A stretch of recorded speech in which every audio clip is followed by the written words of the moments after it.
जय श्री कृष्णा। आप सबको गोवर्धन पूजा की हार्दिक शुभकामनाएं। गोवर्धन पर्वत की कथा हिंदू धर्म में अत्यंत महत्वपूर्ण है, खासकर भगवान श्री कृष्ण और इंद्रदेव से संबंधित है।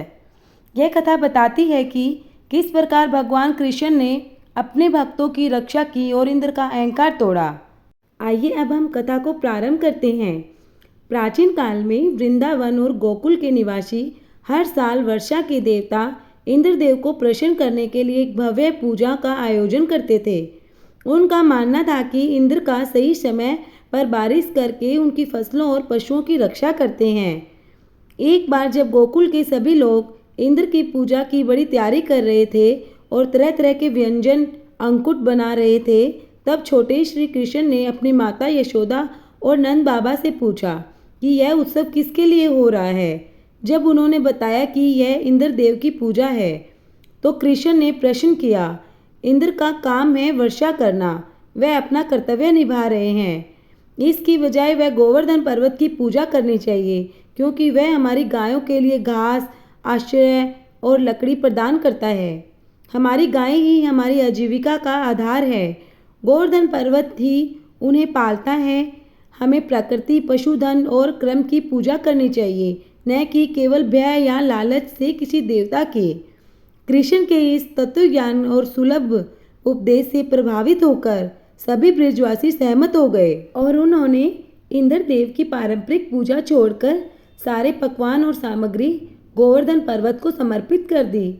उन्होंने पूरे उत्साह के साथ पर्वत की पूजा की और उसकी परिक्रमा की। जब इंद्रदेव ने देखा कि ब्रजवासियों ने उनका यज्ञ रोककर गोवर्धन पर्वत की पूजा की है, तो उनका अहंकार जाग उठा। उन्होंने इसे अपना घोर अपमान समझा और ब्रज के लोगों को सबक सिखाने का निश्चय किया। क्रोधित होकर इंद्र ने 7 दिन और 7 रातों तक भयंकर मूसलाधार वर्षा और तूफान लाने के लिए संवर्तक नामक बादलों को आदेश दिया।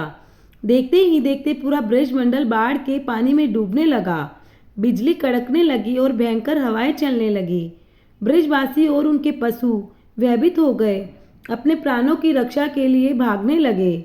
जब ब्रजवासियों का कोई आसरा नहीं मिला, तो वे व्याकुल होकर श्री कृष्ण के पास पहुंचे और उनसे प्रार्थना करने लगे।